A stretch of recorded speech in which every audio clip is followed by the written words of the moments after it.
प्रिय संस्कृत मित्राणी नमः संस्कृताय। आर के एजुकेशन स्टडी में आप सभी मित्रों का हार्दिक स्वागत अभिनंदन करते हुए आज हम UP TGT PGT special class भाग 7 पर चर्चा करेंगे।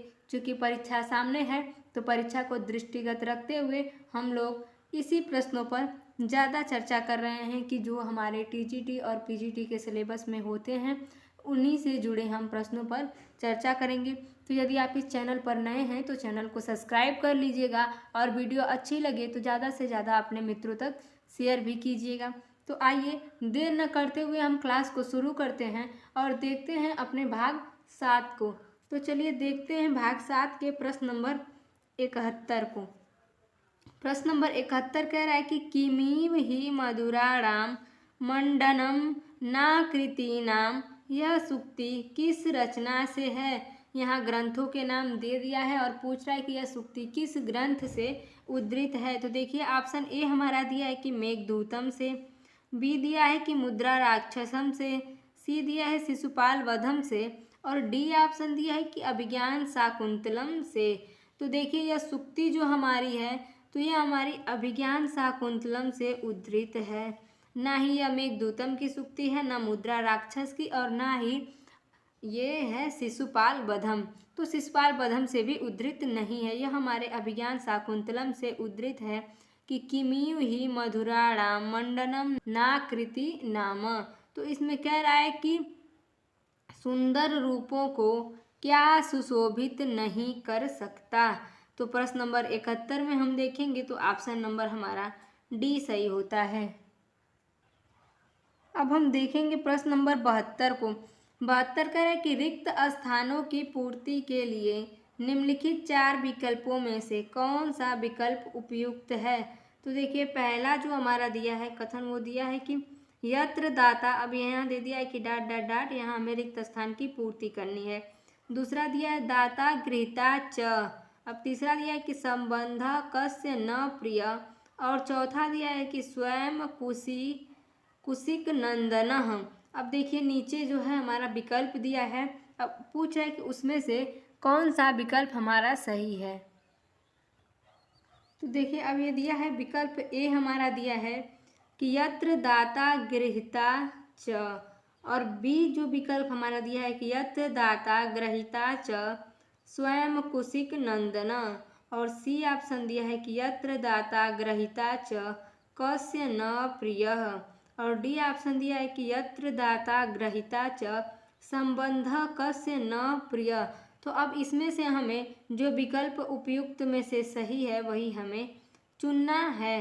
तो देखिए इसमें हम देखें तो विकल्प नंबर जो बी हमारा है यही हमारा उपयुक्त सही विकल्प है कि यत्र दाता गृहीता च स्वयं कुशिक नंदन। तो प्रश्न नंबर 72 में हम देखें तो ऑप्शन नंबर हमारा बी सही होता है। अब देखिए हम देखेंगे प्रश्न नंबर 73 को। 73 कह रहा है कि कर्मरेवाधिकारस्ते माँ फलेषु कदाचन, यह कथन किस ग्रंथ से संबद्ध है। ऑप्शन हमारा ए दिया है कि रामायण से, बी दिया है महाभारत से, सी दिया है गीता से और डी दिया है कि ऋग्वेद से।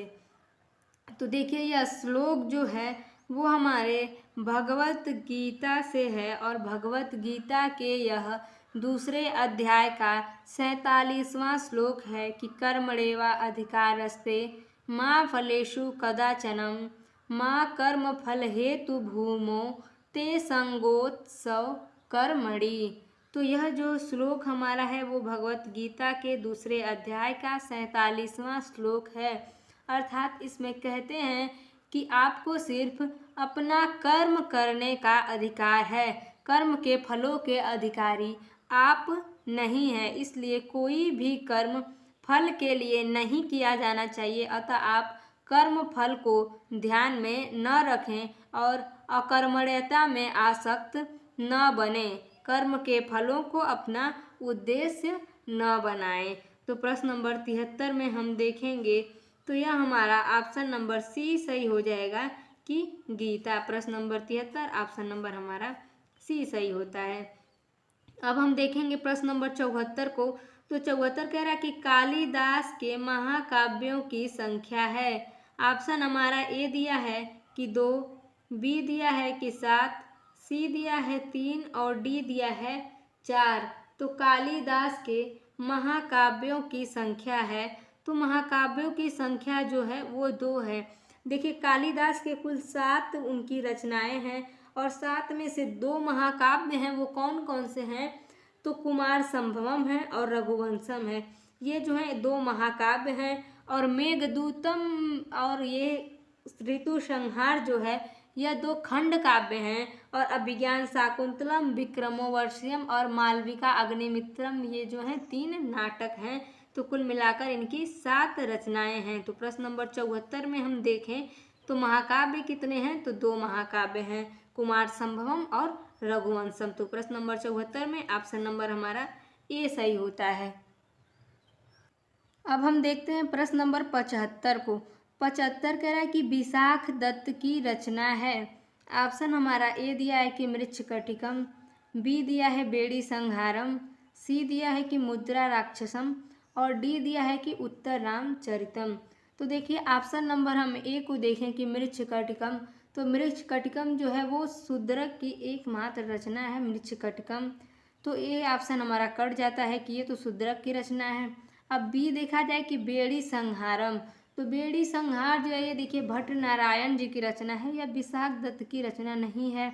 तो इस तरह से दूसरा ऑप्शन भी हमारा कट जाता है। अब देखिए डी ऑप्शन दिया है कि उत्तर रामचरितम, तो उत्तर रामचरितम ये हमारे टीजीटी के सिलेबस में लगा हुआ है कि यह भवभूति की रचना है।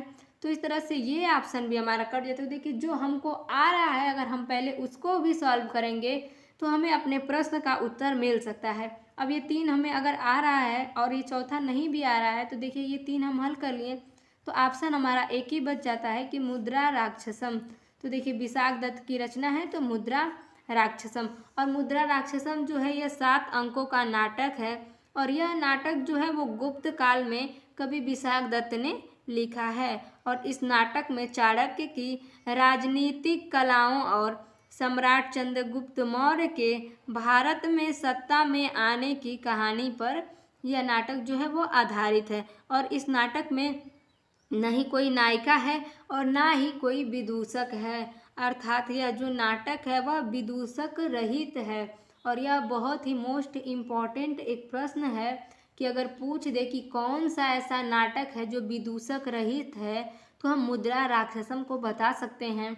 और ऐसा नाटक भी पूछ दे कि जिसमें कोई नायिका ना हो तो वो भी मुद्रा राक्षसम को हम बता सकते हैं। तो ये 2 चीज़ों को आप नोट भी कर सकते हैं कि विदूषक रहित और नायिका रहित कौन सा नाटक है, तो वो मुद्रा राक्षस है। तो देखिए प्रश्न नंबर 75 में हम देखें तो हमारा ऑप्शन नंबर सी सही हो जाता है। अब हम देखिए प्रश्न नंबर 76 को देखेंगे। 76 कह रहा है कि हयग्रीव वध महाकाव्य के रचयिता हैं। ऑप्शन हमारा ए दे दिया है कि महाकवि माघ हैं, बी दिया है कि भरतमेंठ, सी दिया है प्रवर सेन और डी दिया है कि भारवी। तो हयग्रीव वध, और यह हयग्रीव वध जो है यह संस्कृत साहित्य का एक प्रसिद्ध महाकाव्य है जिसमें दैत्य हयग्रीव का श्री हरि विष्णु के हयग्रीव अवतार के द्वारा ही वध किया गया था। और इसी की कथा जो है हयग्रीव वध में वर्णित है। और इसके जो रचनाकार हैं हयग्रीव वध के तो वो हमारे भरतमेंठ जी हैं। प्रश्न नंबर 76 में हम देखें तो ऑप्शन नंबर हमारा बी सही होता है। तो अब हम देखते हैं कि प्रश्न नंबर 77 क्या कह रहा है। देखिए 77 कह रहा है कि हर्ष चरित है। ऑप्शन हमारा ए दिया है कि कथा है, बी दिया है आख्यायिका है, सी दिया है नाटिका है और डी दिया है कि प्रकरण है। तो देखिए ये हर्षचरितम जो है वो बाण भट्ट द्वारा रचित है और जिसमें भारतीय सम्राट हर्षवर्धन के जीवन और समय का वर्णन करता है।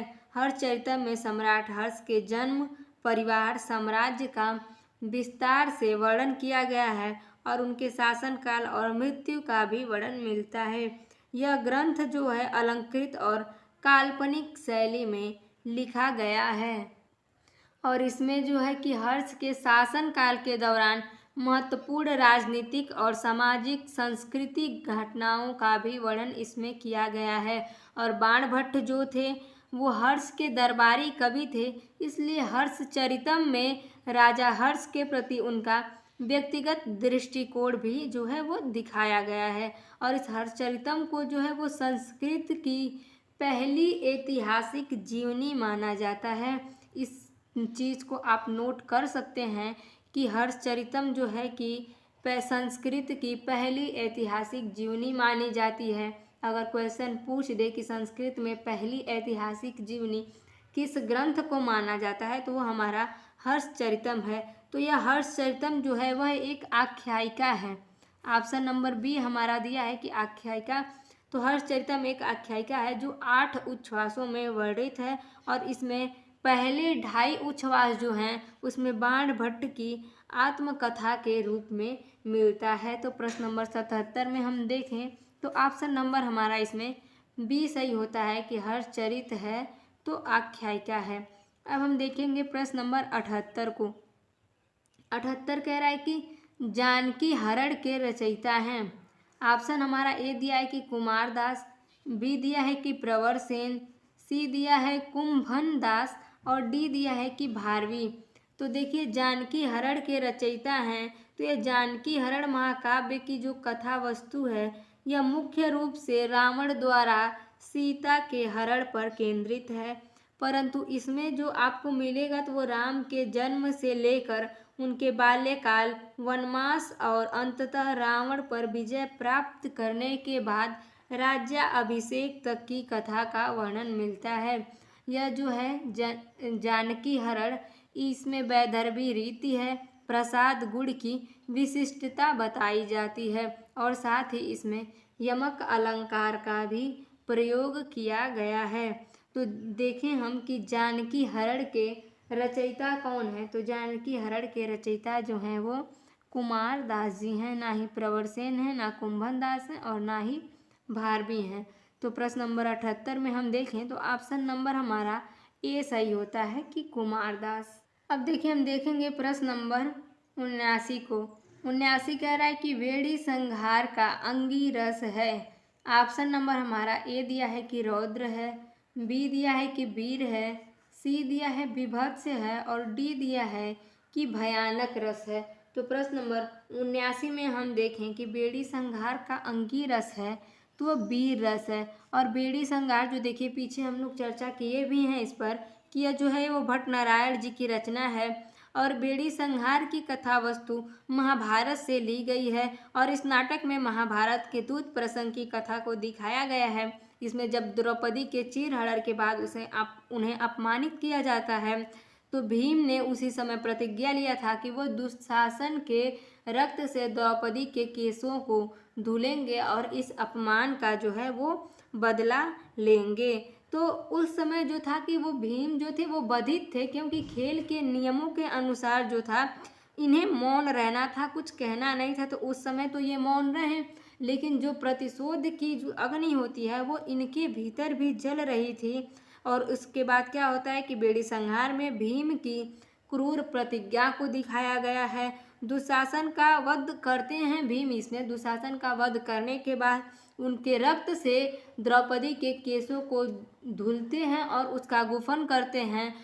और उसके बाद इसमें दुर्योधन के दुख, पराभव और मृत्यु का वर्णन किया गया है। और यह जो बेड़ी संहार है यह 6 अंकों में इस नाटक का वर्णन मिलता है और इसमें महाभारत की पूरी युद्ध कथा जो है वो वर्णित है। तो प्रश्न नंबर 79 में हम देखेंगे तो ऑप्शन नंबर हमारा बी सही होता है। अब हम देखते हैं प्रश्न नंबर 80 को कि उपरूपक कितने होते हैं। तो देखिए ऑप्शन हमारा दिया है, ए ऑप्शन दिया है कि 10 होते हैं, बी दिया है कि 27 होते हैं, सी दिया है कि 18 होते हैं और डी ऑप्शन हमारा दिया है कि 20 होते हैं। तो देखिए उपरूपक जो होते हैं वो हमारे 18 होते हैं, जिसमें नाटिका, त्रोटक, काव्य, रासक, गोष्ठी, षट्क, शिल्पक इत्यादि ऐसे करके कुल 18 ये होते हैं, उपरूपक होते हैं। और रूपक जो होते हैं वो 10 ही होते हैं, जिसमें नाटक, प्रकरण, भाड़, अंक, प्रहसन आदि आते हैं। तो प्रश्न नंबर 80 में हम देखें तो ऑप्शन नंबर हमारा सी सही हो जाएगा कि रूपक कितने होते हैं, तो 18 होते हैं। अब हम प्रश्न नंबर 81 को देखेंगे। 81 कह रहा है कि विग्धमाधव नाटक के लेखक हैं। ऑप्शन हमारा ए दिया है कि कालिदास, बी दिया है कि रूप गोस्वामी, सी दिया है माघ और डी दिया है कि भवभूति।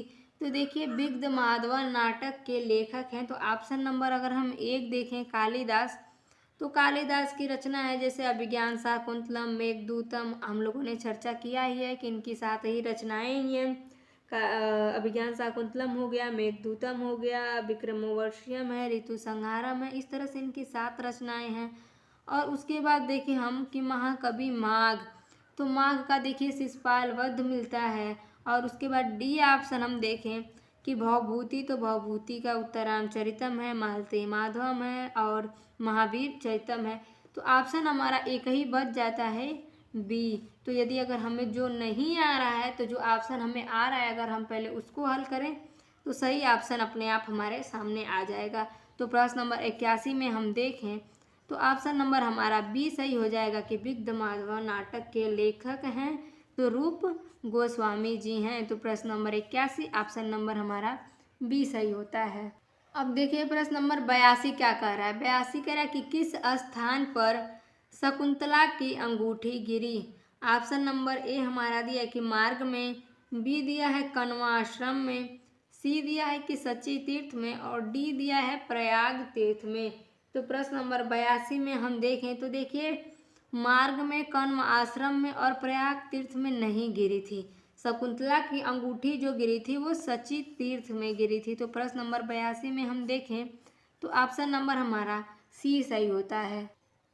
अब देखिए प्रश्न नंबर 83। 83 कह रहा कि 10 रूपक में कितने अध्याय हैं। ऑप्शन हमारा पहला दिया है कि 10, बी दिया है 5, सी दिया है 8 और डी दिया है 4। तो देखिए यदि हम पढ़े ना हो, तैयारी ना हो, तो 10 रूपक से बड़े लोग जो तुक्का और अंदाज़ा लगाएंगे तो वो फटाक से 10 पर जो है कि वो ऑप्शन ट्रिक लगा देंगे। लेकिन इसमें जो है कि 10 रूपक में अध्याय हैं तो 10 अध्याय इसमें नहीं है, ना ही 8 है और ना ही 5 है। 10 रूपक में है जो वो हमारे कुल 4 अध्याय हैं और इन 4 अध्यायों को जो है आलोक कहा गया है।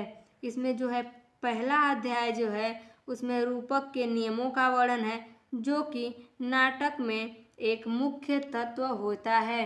अब इसमें जो दूसरा अध्याय है उसमें नायिकाओं के वर्गीकरण अर्थात नायिका भेद का वर्णन किया गया है। और अध्याय 3 जो है इसमें 10 प्रकार के नाटकों की चर्चा की गई है और अध्याय 4 में रस पर विस्तार से चर्चा किया गया है और उसमें भी श्रृंगार रस का स्विस्तार से वर्णन किया गया है। तो प्रश्न नंबर 83 में हम देखें तो ऑप्शन नंबर हमारा डी सही होता है कि 10 रूपक में कितने अध्याय हैं, तो 4 अध्याय हैं। अब हम देखते हैं प्रश्न नंबर 84 को। 84 कह रहा है कि वस्तु च द्विधा किस ग्रंथ से संबद्ध है। ऑप्शन हमारा ए दिया है कि काव्य प्रकाश, बी दिया है कि साहित्य दर्पण, सी दिया है कि 10 रूपक और डी दिया है रसगंधार। तो प्रश्न नंबर 84 कह रहा है कि वस्तु च द्विधा किस ग्रंथ से संबंधित है। तो इसमें ऑप्शन नंबर हमारा सी सही हो जाएगा कि यह हमारे 10 रूपक से जो है वो संबद्ध है। तो प्रश्न नंबर 84 में ऑप्शन नंबर हमारा सी सही होता है। अब हम देखते हैं प्रश्न नंबर 85 को। 85 कह रहा है कि जब बिना कारण के कार्य की उत्पत्ति बताई जाती है तब अलंकार होता है। ऑप्शन हमारा ए दिया है कि अतिशयोक्ति अलंकार होता है, बी दिया है विभावना अलंकार होता है, सी दिया है कि विशेषोक्ति अलंकार होता है और डी दिया है कि व्यतिरेक अलंकार होता है। तो देखिए जब बिना कारण के किसी कार्य की उत्पत्ति बताई जाती है तब उसमें विभावना अलंकार होता है। तो प्रश्न नंबर 85 में हम देखें तो ऑप्शन नंबर हमारा बी सही होता है। अब हम देखते हैं प्रश्न नंबर 86 को। 86 कह रहा है कि क्व सूर्य प्रभवो वंशः क्वचाल्य विषयामति में कौन सा अलंकार है? ऑप्शन हमारा ए दिया है कि यमक अलंकार है, बी दिया है उपमा है, सी दिया है दृष्टांत है और डी दिया है कि निर्दर्शना है।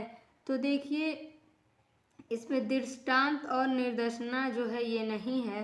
तो देखिए इसमें दृष्टांत और निर्देशना नहीं है, इसमें ऑप्शन हमारा ए सही है कि यमक अलंकार है। देखिए यमक अलंकार में जहाँ एक ही शब्द एक से अधिक बार प्रयुक्त हो परंतु उसके अर्थ जो हैं वो अलग अलग हों तो वहाँ यमक अलंकार होता है।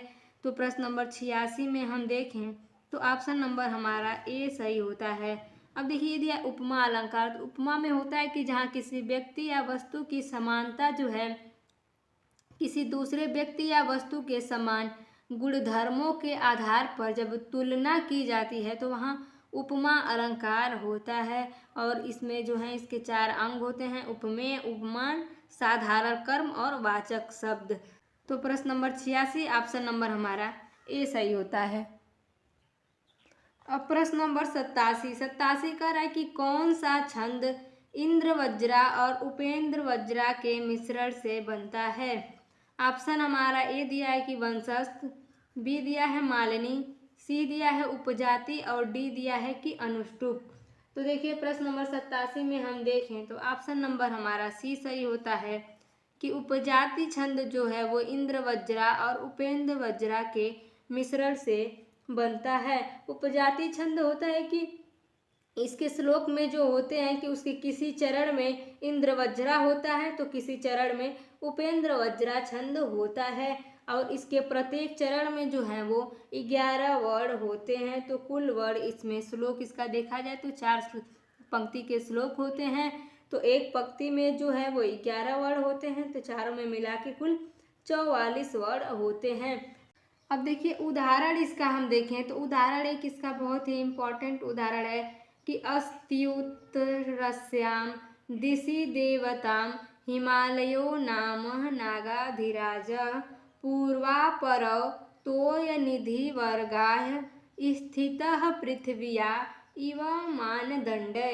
तो देखिए इसमें इंद्रवज्रा और उपेंद्र वज्रा दोनों के लक्षण हैं और कुल मिलाकर इसमें 44 वर्ण आए हैं। तो प्रश्न नंबर 87 में हम देखेंगे तो ऑप्शन नंबर हमारा सी सही होता है। अब देखिए प्रश्न नंबर 88 कह रहा है कि प्रकरण के नायक होता है। तो प्रकरण का नायक कैसा होता है? ऑप्शन दिया है कि धीरोदात्त, ऑप्शन बी दिया है कि धीर ललित, सी दिया है कि धीरोदत्त और डी दिया है कि धीरे प्रशांत। तो देखिए जो नायक होते हैं प्रकरण के वो धीरे प्रशांत कोटि के नायक होते हैं। तो प्रश्न नंबर 88 में हम देखें तो ऑप्शन नंबर हमारा डी सही होता है। अब हम देखेंगे प्रश्न नंबर 89 को। 89 कह रहा है कि शब्दार्थों सहितो काव्यम किसका लक्षण है? तो देखिए ऑप्शन हमारा ए दिया है कि विश्वनाथ का, बी दिया है मम्मट का, सी दिया है भामा का और डी दिया है कुंतक का। तो शब्दार्थों सहितो काव्यम किसका लक्षण है? तो वो हमारे भामह का लक्षण है। तो प्रश्न नंबर 89 में हम देखें तो ऑप्शन नंबर हमारा सी सही होता है। अब देखिए हम देखते हैं प्रश्न नंबर 90 को। 90 कह रहा है कि वेदांत का एक अनुबंध है। ऑप्शन हमारा ए दिया है कि उपनिषद है, बी दिया है विषय है, सी दिया है अज्ञान है और डी दिया है कि आत्मन है। तो प्रश्न नंबर 90 में हम देखें कि वेदांत का एक अनुबंध है तो इसमें ऑप्शन नंबर हमारा बी सही हो जाता है कि वेदांत का एक अनुबंध विषय है। तो प्रश्न नंबर 90 ऑप्शन नंबर हमारा बी सही होता है। अब हम देखते हैं प्रश्न नंबर 91 को। 91 कह रहा है कि अहश्च रात्रिश्च से बनता है। ऑप्शन हमारा ए दिया है कि अहोरात्र, बी दिया है अहोरात्रि, सी दिया है अहोरात्रम और डी दिया है कि अहोरात्रव। तो प्रश्न नंबर 91 में हम देखें तो ऑप्शन नंबर हमारा ए सही होता है कि अहोरात्र, अहश्च रात्रिश्च से बनता है अहोरात्र। तो प्रश्न नंबर 91 ऑप्शन नंबर हमारा ए सही होता है। अब देखिए हम 92 नंबर के प्रश्न को देखें तो यह कह रहा है कि देवासह यह रूप है। ऑप्शन हमारा ए दिया है कि लौकिक संस्कृत का, बी दिया है पाली का, सी दिया है प्राकृतिक का और डी दिया है कि वैदिक संस्कृत का।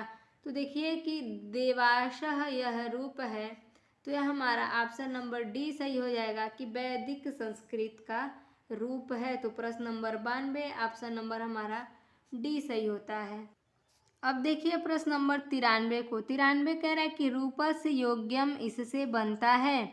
ऑप्शन हमारा ए दिया है कि यथारूपम, बी दिया है अनुरूपम, सी दिया है प्रतिरूपम और डी दिया है कि अतिरूपम। तो रूपस योग्यम बनता है। तो प्रश्न नंबर 93 में हम देखें तो इसमें ऑप्शन नंबर हमारा बी सही होता है कि अनुरूपम बनता है। तो देखिए प्रश्न नंबर 93 ऑप्शन नंबर हमारा बी सही होता है। अब हम देखते हैं प्रश्न नंबर 94 को। 94 कह रहा है कि सकारी प्राकृतिक का प्रयोग किस नाटक में है। ऑप्शन हमारा ए दिया है कि अभिज्ञान शाकुंतलम में, बी दिया है स्वप्नवासोदत्तम में, सी दिया है मृच्छकटिकम में और डी दिया है कि बेड़ी संहारम में। तो प्रश्न नंबर 94 में हम देखें तो ऑप्शन नंबर हमारा सी सही होता है कि मृच्छकटिकम में जो है वो सकारी प्रकृति का प्रयोग किया गया है। तो प्रश्न नंबर 94 ऑप्शन नंबर हमारा सी सही होता है। अब हम देखते हैं प्रश्न नंबर 95 को। 95 कह रहा है कि परितः के योग में विभक्ति होती है। ऑप्शन हमारा ए दिया है कि प्रथमा, बी दिया है द्वितीया, सी दिया है तृतीया और डी दिया है षष्ठी। तो देखिए एक सूत्र है कि अभितः परितः समया निक्सा हा प्रतियोगे अपि द्वितीया। इसमें अभितः परितः समया और निक्सा इन सभी के योग में जो है वो हमारी द्वितीया विभक्ति होती है। तो प्रश्न नंबर 95 में हम देखें तो ऑप्शन नंबर हमारा बी सही होता है। अब देखिए देखते हैं 96 नंबर प्रश्न कह रहा है कि अहम रामेण सह गच्छामि, रामेण में कौन सी विभक्ति है। ऑप्शन हमारा ए दिया है कि षष्ठी विभक्ति है, बी दिया है पंचमी विभक्ति है, सी दिया है कि तृतीया विभक्ति है और डी कह रहा है कि प्रथमा विभक्ति है। तो अहम रामेण सह गच्छामि। तो प्रश्न नंबर 96 में हम देखें तो ऑप्शन नंबर हमारा सी सही होता है कि रामेण में जो है वह हमारी तृतीया विभक्ति होती है। तो प्रश्न नंबर 96 ऑप्शन नंबर हमारा सी सही होता है। अब देखिए प्रश्न नंबर 97 कह रहा है कि पवनः का संधि विच्छेद है। ऑप्शन हमारा ए दिया है कि पो धन अनः, बी दिया है पो धन अक, सी दिया है पो धन अनः और डी दिया है कि पौ धन अक। तो देखिए पवना का जो संधि विच्छेद होगा वह पो धन अनः होगा। तो प्रश्न नंबर 97 में हम देखें तो ऑप्शन नंबर हमारा सी सही होता है। अब हम देखते हैं प्रश्न नंबर 98 को। 98 कह रहा है कि ग्राम गतः का समास विग्रह है। ऑप्शन हमारा ए दिया है कि ग्रामम गतः, बी दिया है ग्रामात गतः, सी दिया है ग्रामस्य गतः और डी दिया है कि ग्रामीण गतः। तो ग्राम गतः का जो हमारा समास विग्रह होगा वह होगा ग्रामम गतः। तो प्रश्न नंबर 98 में ऑप्शन नंबर हमारा ए सही होता है। अब हम देखते हैं प्रश्न नंबर 99 को। 99 कह रहा है कि किरात अर्जुनियम का पात्र है। ऑप्शन हमारा ए दिया है कि लव, बी दिया है यक्ष, सी दिया है राम और डी दिया है कि वशिष्ठ। तो देखिए लव, राम और वशिष्ठ तो किरात अर्जुनियम में है ही नहीं। ऑप्शन जो हमारा बी दिया है यक्ष, तो यहाँ वो यक्ष दिया है, यहाँ अगर वनेचर होता तो और भी ज़्यादा अच्छा होता। तो प्रश्न नंबर 99 में हम देखें तो बुक के हिसाब से यहाँ ऑप्शन नंबर बी सही हो रहा है कि किरात अर्जुनियम का पात्र है तो यक्ष। अब देखिए हम देखते हैं प्रश्न नंबर 100 को। 100 कह रहा है कि उत्तर रामचरितम का पात्र नहीं है। ऑप्शन हमारा ए दिया है कि राम, बी दिया है कि लक्ष्मण और सी दिया है सीता और डी दिया है भीम। तो देखिए उत्तर रामचरितम में पूछ रहा है कि कौन सा पात्र नहीं है। तो उत्तर रामचरितम में राम होते ही हैं, सीता भी होती हैं और लक्ष्मण भी होते हैं। नहीं होते हैं तो भीम नहीं होते हैं। तो प्रश्न नंबर 100 में हम देखें तो ऑप्शन नंबर हमारा डी सही हो जाता है कि भीम। अब हम देखते हैं प्रश्न नंबर 101 को। 101 कह रहा है कि स्नेह पाप संग की सुक्ति उद्धृत है। ऑप्शन जो है वो हमारा ए दिया है कि अभिज्ञान शाकुंतलम से, बी दिया है कि नीति शतकम से, सी दिया है मेघदूतम से और डी दिया है कि इनमें से कोई नहीं। तो देखिए स्नेह पाप संकी यह जो सूक्ति हमारी है वो हमारे अभिज्ञान शाकुंतलम से जो है वो उद्धृत है और इसमें कह रहे हैं कि अत्यधिक प्रेम जो है वो पाप की आशंका को उत्पन्न करता है। आपने देखा भी होगा, ऐसा होता है कि आप जिससे अधिक प्रेम करते हैं, अधिक स्नेह करते हैं, उसके बारे में बुरे ख्याल आते रहते हैं, भय सताने लगता है, अनिष्ट की आशंका जो है वो होने लगती है, जिन्हें कोई कभी अपने मुंह से कह भी नहीं सकता है और पूछे जाने पे उस बात को स्वीकार भी नहीं करता है। जैसे कि मान लीजिए कि अब पति पत्नी का ही प्रेम है, तो अगर अत्यधिक प्रेम है तो एक शक होता है, जो एक डर होता है वो बना रहता है, शंका होती है। और अगर कोई पूछ भी दे कि हुआ क्या है तो आप बता भी नहीं सकते हैं कि हम बेवजह अपने पति या अपनी पत्नी पे शक कर रहे हैं, हम उनको लेकर डर रहे हैं। या पिता और पुत्री को ही देख लीजिए, या पिता है, पुत्र है या पुत्री है, कोई भी है, तो किसी से भी है, कोई भी हो सकता है, संबंध भाई बहन का हो सकता है, पिता और पुत्र या पुत्री का है, माता का है, पति पत्नी का है, किसी का भी देखिए स्नेह हो सकता है जिससे भी आप अत्यधिक प्रेम करते हैं, तो उसको लेकर बुरे ख्याल आते हैं, उसके लिए डर लगता है। आप ही अगर बाहर चली जाएं, अब आपके पिता हैं या माता हैं, तो डर लगा रहेगा कि हमारी बच्ची पहुंची या नहीं पहुंची, कहीं रास्ते में कोई दुर्घटना तो नहीं हो गई, किसी ने कुछ कहा तो नहीं। इस तरह के कई सारे जो हैं ख्याल वो मन में आते रहते हैं। तो देखिए प्रश्न नंबर 101 में हम देखें तो ऑप्शन नंबर हमारा जो है वो ए सही हो जाता है कि यह सूक्ति जो हमारी है वो अभिज्ञान शाकुंतलम से उद्धृत है। तो प्रश्न नंबर 101 ऑप्शन नंबर हमारा ए सही होता है। अब देखिए देखते हैं प्रश्न नंबर 102 को।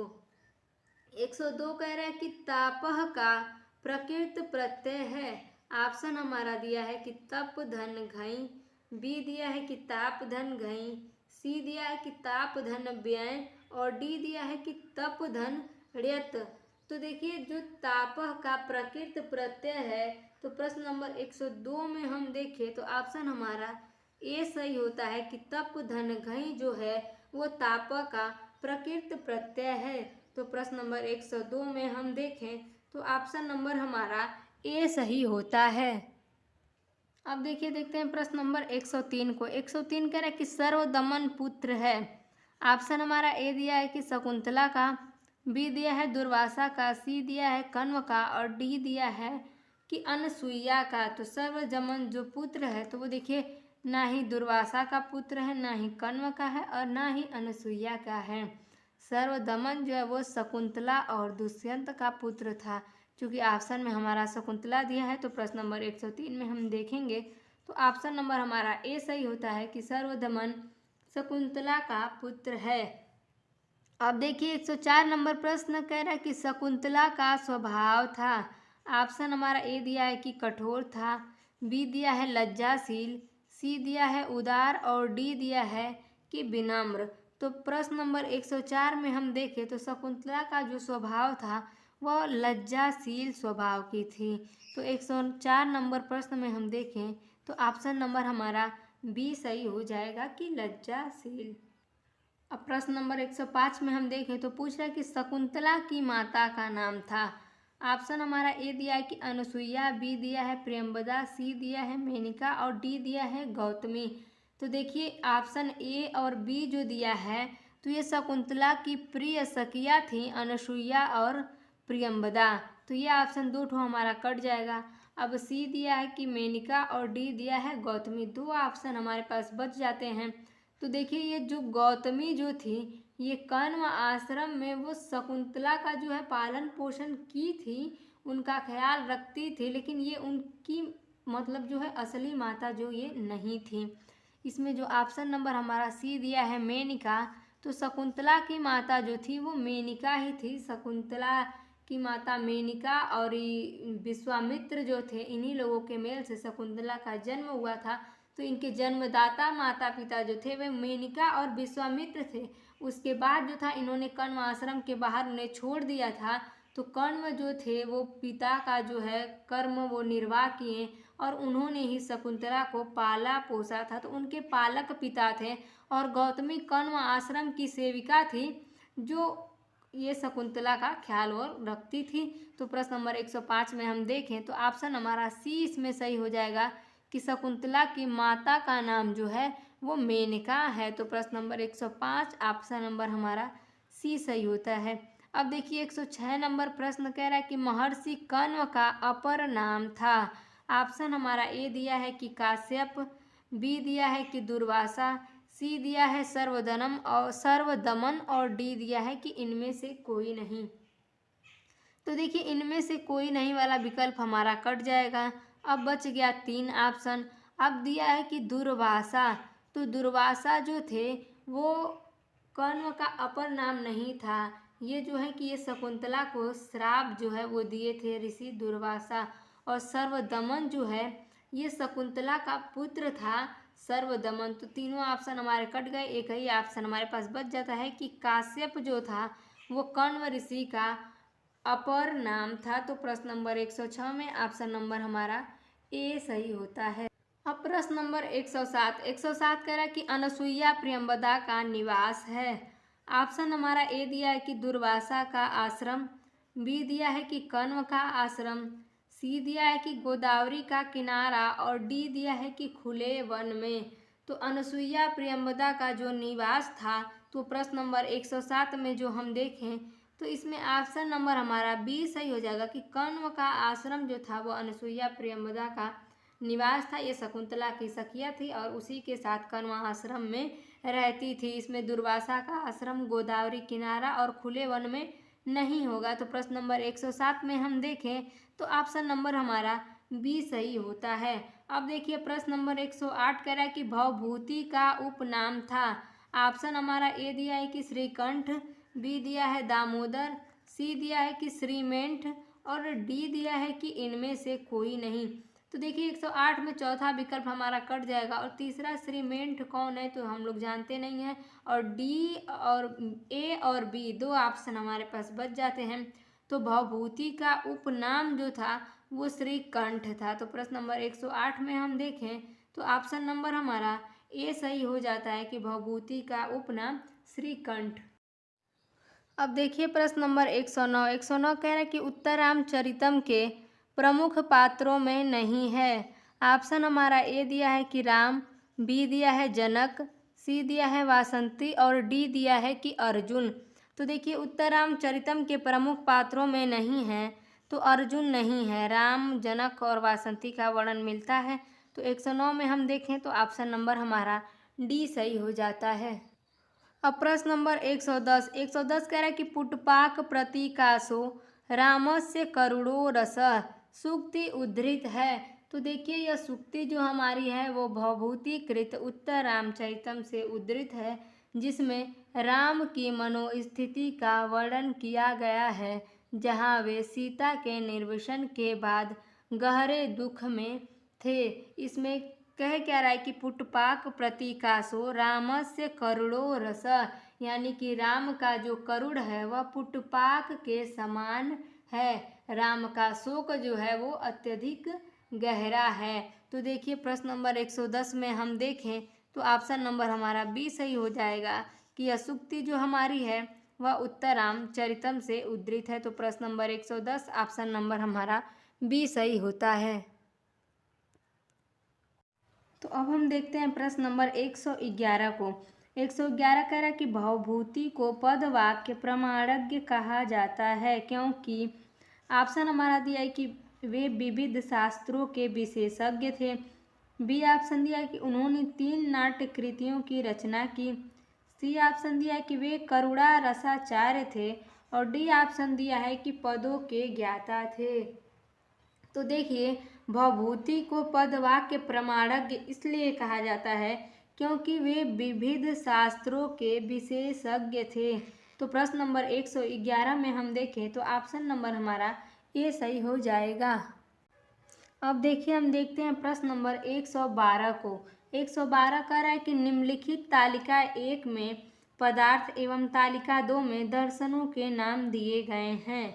इनके आधार पर दिए गए विकल्पों में से सही सुमेलित विकल्प चुने। देखिए ऑप्शन जो है हमारा ए कह रहा है कि पुरुष, प्रकृति, महत्व। यहाँ तालिका 2 में दे दिया है कि जैन। अब बी में दिया है कि द्रव्य, गुण, कर्म, सामान्य, विशेष आदि। और विकल्प यहाँ तालिका 2 में दे दिया है कि वेदांत। और देखिए यहाँ सी होगा कि सी में दिया है कि ब्रह्मा और अविद्या। और यहाँ तालिका 2 में दे दिया है कि वेदांत। और डी दिया है कि जीव, अजीव, आश्रव, संवर आदि। तो यहाँ पे हमारा जो दे दिया है तालिका 2 में कि सांख्य। तो इसमें अब हमें क्या करना है कि सही सुमेलित करना है। तो ये हमारा है प्रश्न नंबर 112। और 112 में देखिए हम अगर इसको सही सुमेलित करें तो दिया है कि पुरुष, प्रकृति, महत्व, अहंकार आदि जो होते हैं तो वो क्या होते हैं कि वो सांख्य होते हैं। देखिए ए का जो है वो हमारा चौथा विकल्प हो जाएगा। अब बी कह रहा है कि द्रव्य, गुण, कर्म, सामान्य, विशेष आदि। तो वो क्या होते हैं तो वो वेदांत ही होते हैं। इसका ऑप्शन हमारा सही है। तो देखिए बी का दूसरा विकल्प हो जाएगा। अब सी ऑप्शन कह रहा है कि ब्रह्मा और अविद्या। तो ब्रह्मा और अविद्या जो होते हैं तो वो देखिए ऑप्शन जो हमारा होता है कि वो वेदांत होता है। तो ये ऑप्शन भी हमारा सही दिया है। तो सी का जो है वो हमारा तीसरा ही हो जाएगा। और डी ऑप्शन कह रहा है कि जीव, अजीव, आश्रव, संवर आदि। तो इसका क्या होता है तो हमारा जैन होता है। तो देखिए डी का हमारा पहला ऑप्शन जो है कि वो सही हो जाता है। तो देखिए अब हमें ढूंढना क्या है कि चौथा, दूसरा, तीसरा और पहला, यह क्रम जो होगा तो वही हमारा जो है कि वो हमारा सही होगा। तो चलिए हम विकल्प को देखते हैं। तो देखिए अब यहाँ हमारा विकल्प दे दिया है। पहला ऑप्शन दिया है कि चौथा, दूसरा, तीसरा और पहला होगा। अब बी ऑप्शन में दिया है कि ए में पहला होगा, बी में तीसरा, सी में चौथा और डी में दूसरा। सी दिया है कि तीसरा और पहला, दूसरा और चौथा। और डी ऑप्शन दिया है कि पहला, दूसरा और चौथा और तीसरा। तो हमने जो सुमेलित किया था उसके हिसाब से हमारा क्या था कि चौथा, दूसरा, तीसरा और पहला। तो देखिए ये जो हमारा विकल्प है वो हमें ए में मिल रहा है कि चौथा, दूसरा, तीसरा और पहला। तो प्रश्न नंबर 112 में ऑप्शन नंबर हमारा जो है वो ए सही हो जाता है। तो प्रश्न नंबर 112 ऑप्शन नंबर हमारा ए सही होता है। अब देखिए प्रश्न नंबर 113।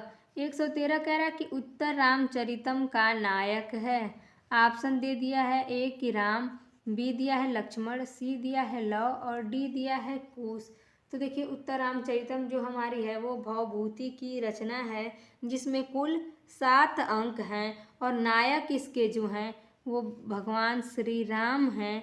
और ये किस प्रकार के नायक है तो ये धीरोदात्त कोटि के नायक हैं। और इसमें नायिका जो हैं वो सीता हैं जो कि मुग्धा कोटि की नायिका हैं। और इसके अलावा हम पुरुष पात्रों की बात करें तो इसमें कुल पुरुष पात्र जो हैं वो 19 हैं और स्त्री पात्र जो हैं वो 11 हैं। और पुरुष पात्रों में जैसे आप ले सकते हैं कि सूत्रधार हैं, नट हैं, लक्ष्मण हैं, जनक हैं, कुश है, लव है, चंद्रकेतु है, सुमन है, अष्टावक्र हैं, वाल्मीकि हैं, शंभुक हैं, दुर्मुख हैं, कंचुकी हैं। इस तरह से कुल इसमें 19 पात्र हैं पुरुष। और स्त्री पात्र में वासंती हैं, आत्रेयी हैं, तमसा है, मुरला है, भागीरथी है, पृथ्वी है, कौशल्या, अरुंधति और प्रतिहारी करके ऐसे कुल स्त्री पात्र जो हैं वो 11 पात्र हैं। और उत्तर रामचरितम जो है ये हमारे भवभूति जी की रचना है। और विधा जो है इसका ये नाटक है और यह करुण रस प्रधान है। और उपजीव्य की इसकी बात करें तो उपजीव्य जो इसका है वो वाल्मीकि रामायण का उत्तरकांड और पद्म पुराण के पाताल कांड से लिया गया है। और देखिए इसमें हम बात करें कि उत्तर रामचरितम जो कथा है उसमें जो है कि 12 वर्षों की घटना का जो है वो वर्णन किया गया है। तो प्रश्न नंबर 113 में हम देखें तो ऑप्शन नंबर हमारा ए सही होता है कि उत्तर रामचरितम के नायक हैं तो वो नायक जो हैं वो राम जी हैं।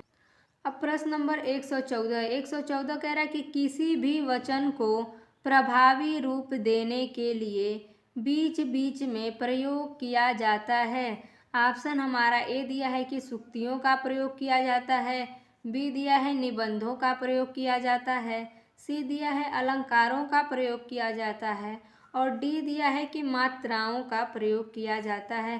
तो देखिए किसी भी वचन को प्रभावी रूप देने के लिए बीच बीच में जो है कि वो सुक्तियों का प्रयोग किया जाता है, ना ही निबंधों का होता है और मात्राओं अलंकारों का नहीं।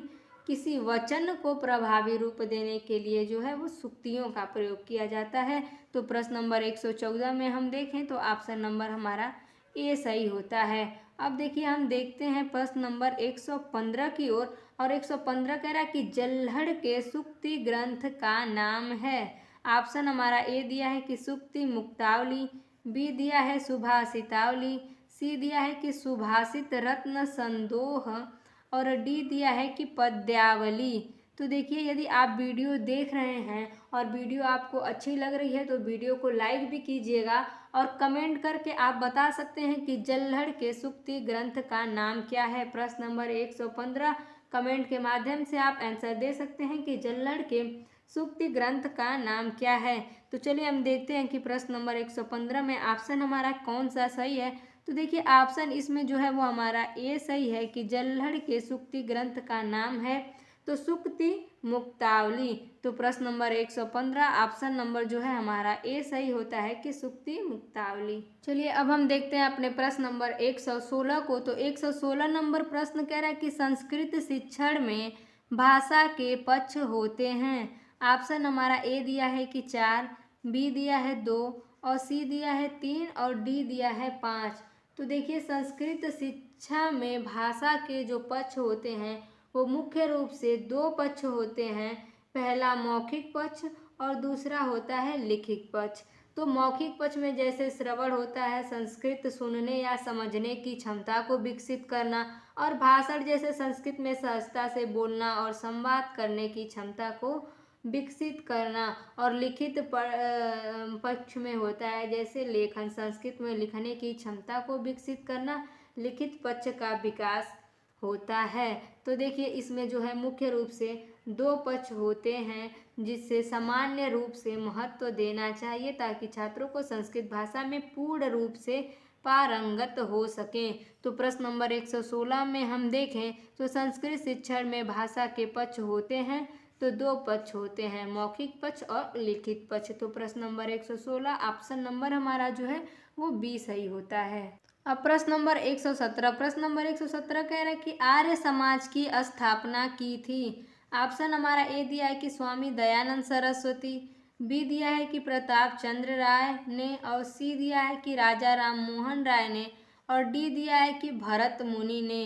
तो देखिए आर्य समाज की जो स्थापना है वो ना ही प्रताप चंद्र राय ने किया था, ना ही राजा राम मोहन राय ने, और ना ही भरत मुनि ने।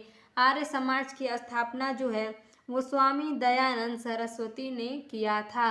और इसमें क्वेश्चन आप ये भी नोट कर सकते हैं कि कब किया था, तो 7 अप्रैल 1857 ईस्वी को आर्य समाज की स्थापना स्वामी दयानंद सरस्वती ने की थी। और कहाँ किया था, तो मुंबई में किया था। और उसमें जो है कि हिंदू सुधार संगठन की स्थापना की और उसमें 10 सिद्धांत भी बनाए जो कि हिंदू धर्म से बिल्कुल अलग हैं परंतु वे हमारे वेदों पर आधारित हैं। तो आर्य समाज की स्थापना स्वामी दयानंद सरस्वती ने 7 अप्रैल 1857 ईस्वी को मुंबई में किया था। तो प्रश्न नंबर 117 में ऑप्शन नंबर जो है वो हमारा ए सही हो जाएगा कि स्वामी दयानंद सरस्वती। अब देखिए प्रश्न नंबर 118 कह रहा है कि 10 कुमार चरितम विभक्त है। ऑप्शन हमारा ए दिया है कि 5 उच्छ्वासों में, बी दिया है 6 उच्छ्वासों में, सी दिया है 8 उच्छ्वासों में, और डी दिया है कि 7 उच्छ्वासों में। तो देखिए 10 कुमार चरितम जो है वो हमारा 8 उच्छ्वासों में विभक्त है। और यह 10 कुमार चरितम महाकवि दंडी की रचना है जिसमें 10 कुमारों के चरित्र का वर्णन हुआ है और इसी कारण से इसे 10 कुमार चरितम के नाम से जाना जाता है। और यह 7वीं से 8वीं शताब्दी ईसा पूर्व में विकसित हुआ था। तो देखिए प्रश्न नंबर 118 में हम देखें तो ऑप्शन नंबर हमारा सी सही होता है कि 8 उच्छ्वासों में जो है 10 कुमार चरितम वो विभक्त है। अब हम देखते हैं प्रश्न नंबर 119 को। 119 कह रहे हैं कि 10 कुमार चरितम किस विधा का ग्रंथ है।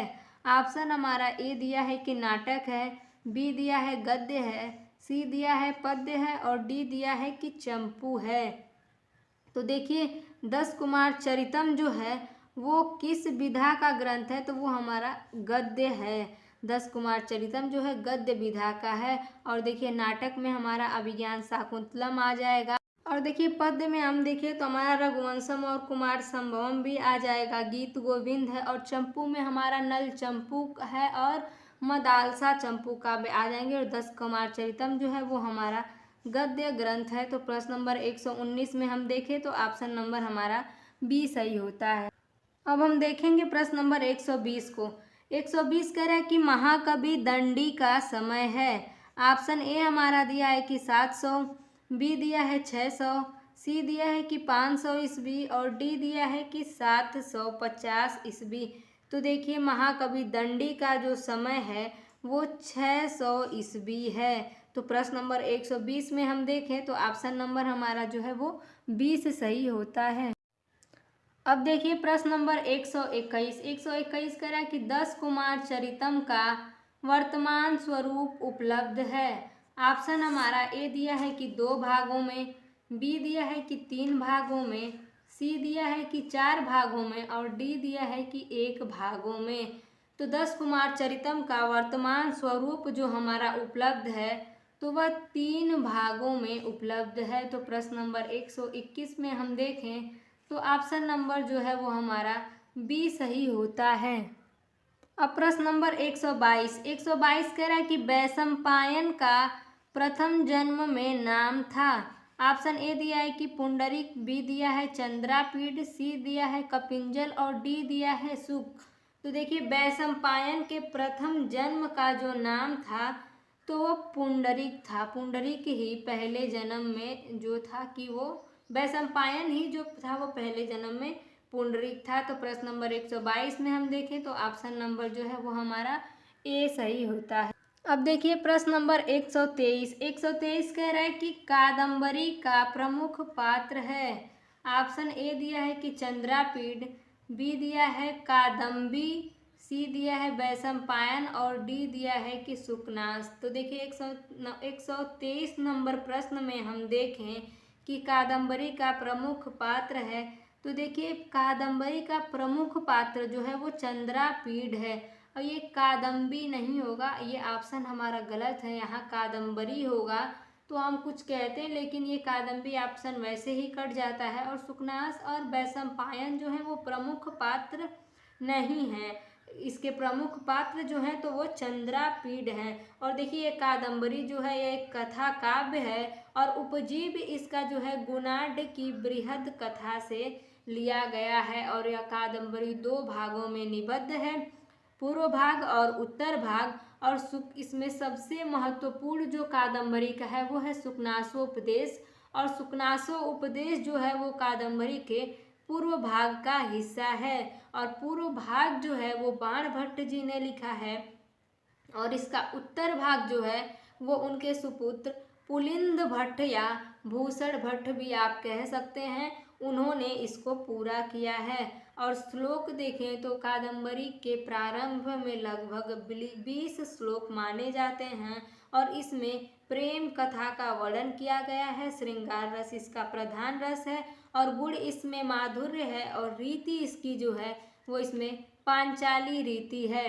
अलंकारों की बात करें तो इसमें उपमा, उत्प्रेक्षा, यमक, श्लेष और विरोधाभास आदि सभी अलंकारों का वर्णन मिलता है। और देखिए नायक इसमें देखें तो इसके जो नायक हैं वो चंद्रापीड हैं, जो उज्जैन के राजा तारापीड और विलासवती के पुत्र थे, वही चंद्रापीड जो देखिए प्रमुख पात्र दिया है। तो ये इसके नायक भी हैं और नायिका जो है प्रमुख वो कादम्बरी हैं। देखिए इसमें 2 नायक हैं, 2 नायिका, इन लोग का 3 जन्मों की कथा का वर्णन है और इसमें 2 नायक हैं और 2 नायिका हैं। तो इसके सहनायक जो हैं वो पुंडरीक हैं और सहनायिका जो हैं वो महाश्वेता हैं जो कादम्बरी की सखी हैं। तो इसमें देखिए इसमें नायक और नायिका हो गया और इसमें प्रमुख पात्र जो हैं वो चंद्रापीड हैं, कादम्बरी है, पुंडरीक है और महाश्वेता हैं, ये लोग प्रमुख पात्र हैं। इसके अलावा अन्य पात्र में देखिए तारापीड है, सुकनास है, वैशंपायन है, जबाली ऋषि हैं, कपिंजल है। जो कपिंजल होता है वो एक घोड़े का नाम होता है, और चांडाल कन्या है। तो देखिए इस हिसाब से इसमें कई पात्र हैं। तो प्रश्न नंबर 123 में हम देखें कि प्रमुख पात्र जो है तो वो चंद्रापीड है। तो प्रश्न नंबर 123 ऑप्शन नंबर जो हमारा है वो ए सही होता है। अब देखिए हम देखते हैं प्रश्न नंबर 124 को कि कालिदास के आश्रयदाता थे। ऑप्शन ए दिया है कि पुष्यमित्र, बी दिया है कि अशोक, सी ऑप्शन दिया है कि विक्रमादित्य, और डी दिया है कि इनमें से कोई नहीं। तो देखिए कालिदास के आश्रयदाता जो थे तो वो विक्रमादित्य थे। तो प्रश्न नंबर 124 जो है 124 में ऑप्शन नंबर हमारा सी सही होता है। अब देखिए प्रश्न नंबर 125 कह रहा है कि अभिज्ञान शाकुंतलम की कथा उद्धृत है। पहला ऑप्शन दिया है ए कि सभा पर्व से, बी दिया है वन पर्व से, सी दिया है आदि पर्व से, और डी दिया है शांति पर्व से। देखिए पीछे कई बार हम लोगों ने चर्चा कर लिया है कि अभिज्ञान शाकुंतलम जो है महाकवि कालिदास की रचना है, जिसका स्थिति काल 57 ईसा पूर्व प्रथम शताब्दी में माना जाता है। विधा इसका जो है वो नाटक है, और वृत्ति इसमें जो है तो कौशिक वृत्ति है और माधुर्य गुण है। और रस की बात करें तो इसमें संभोग श्रृंगार रस है, और इसमें कुल 24 छंदों का प्रयोग किया गया है, जिसमें आर्या एवं बसंतिका छंद का सर्वाधिक बार प्रयोग किया गया है।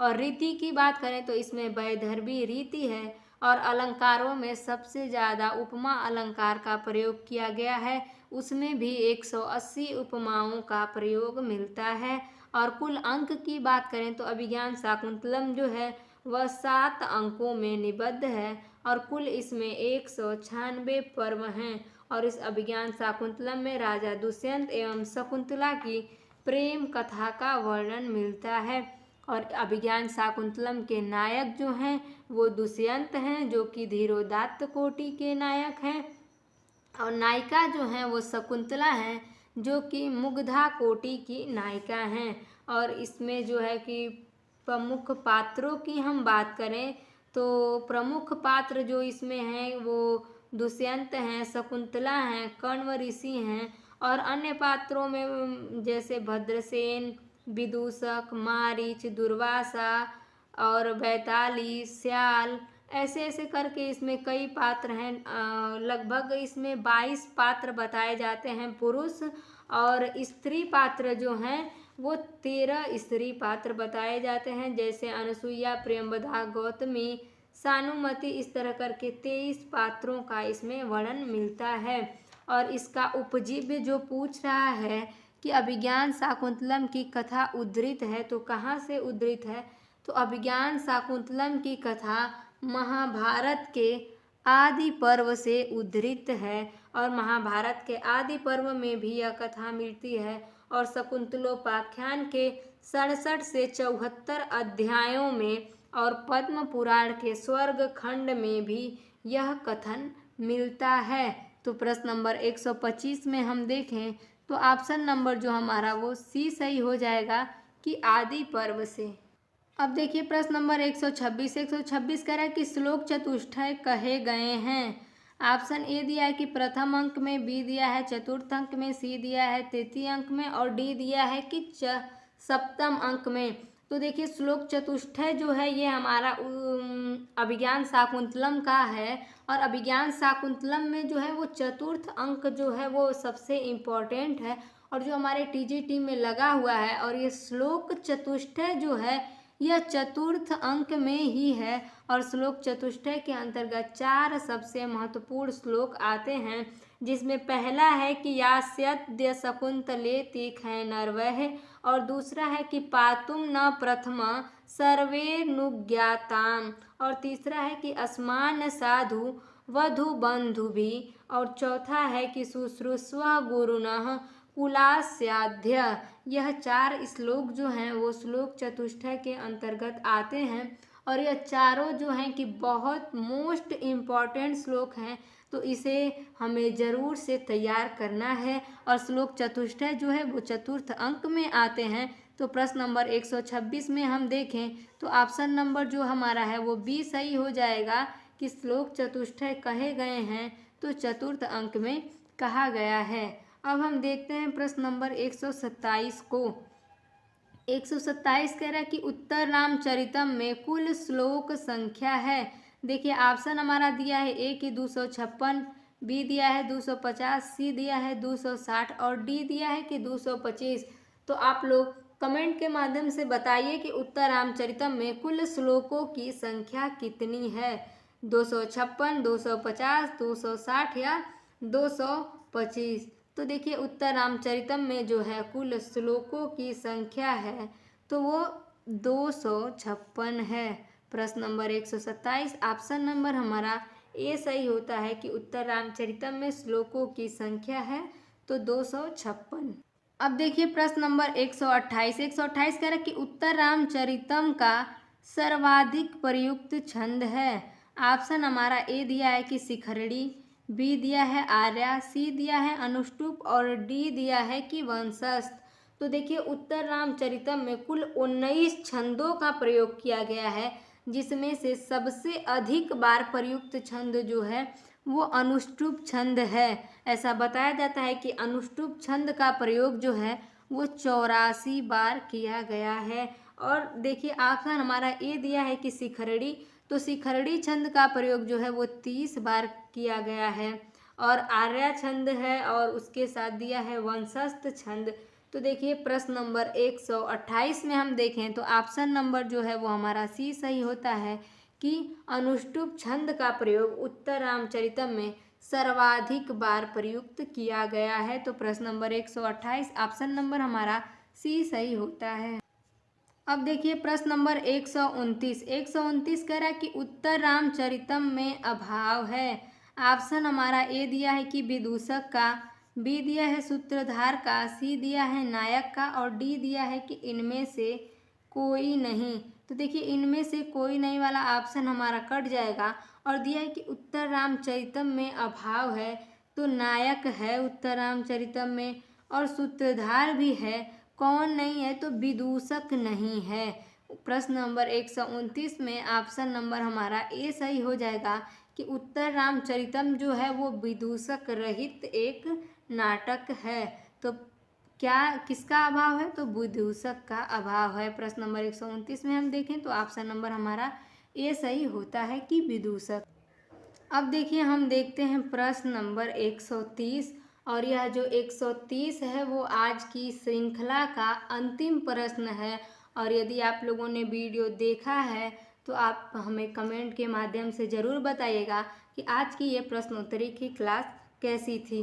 तो देखिए अब हम देखते हैं अपने प्रश्न 130 को। तो 130 नंबर प्रश्न कह रहा है कि दूत वाक्यम का नायक है। ऑप्शन हमारा ए दिया है कि कृष्ण, बी दिया है युधिष्ठिर, सी दिया है दुर्योधन और डी दिया है अर्जुन। तो जल्दी जल्दी आप लोग कमेंट के माध्यम से बताइए कि दूत वाक्यम के नायक कौन हैं, कृष्ण हैं, युधिष्ठिर हैं, दुर्योधन हैं कि अर्जुन हैं। तो देखिए दूत वाक्यम में जो है वो उसके नायक जो हैं वो युधिष्ठिर नहीं है, दुर्योधन नहीं है और अर्जुन भी नहीं है। नायक इसके कौन है, तो कृष्ण हैं। दूत वाक्यम के नायक जो हैं वो कृष्ण हैं।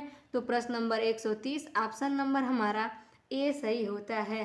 तो मित्रों आज की यह क्लास यहीं ख़त्म होती है। यदि आप सब इस चैनल पर नए हैं तो चैनल को सब्सक्राइब कीजिएगा और वीडियो अच्छी लगे तो इसे लाइक भी कीजिएगा और ज़्यादा से ज़्यादा अपने मित्रों तक शेयर कीजिएगा ताकि आगामी परीक्षा में उनको भी कुछ सहयोग मिल सके। और कमेंट के माध्यम से हमें ज़रूर बताइएगा कि आज की ये प्रश्नोत्तरी की क्लास आपको कैसी लगी। और आप कमेंट करके हमें ये भी बता सकते हैं कि अच्छी लगी या आपको अगर ख़राब भी लग रही हो तो आप निगेटिव कमेंट भी कर सकते हैं कि हाँ ये क्लास ख़राब है, इसमें ये कमियां हैं, तो हम उस प्रकार से इसे सुधार करेंगे। और अच्छी हो तो आप वीडियो को लाइक कीजिएगा और कमेंट के माध्यम से ज़रूर बताइएगा। अब मिलते हैं अगले क्लास में, तब तक के लिए नमः संस्कृताय।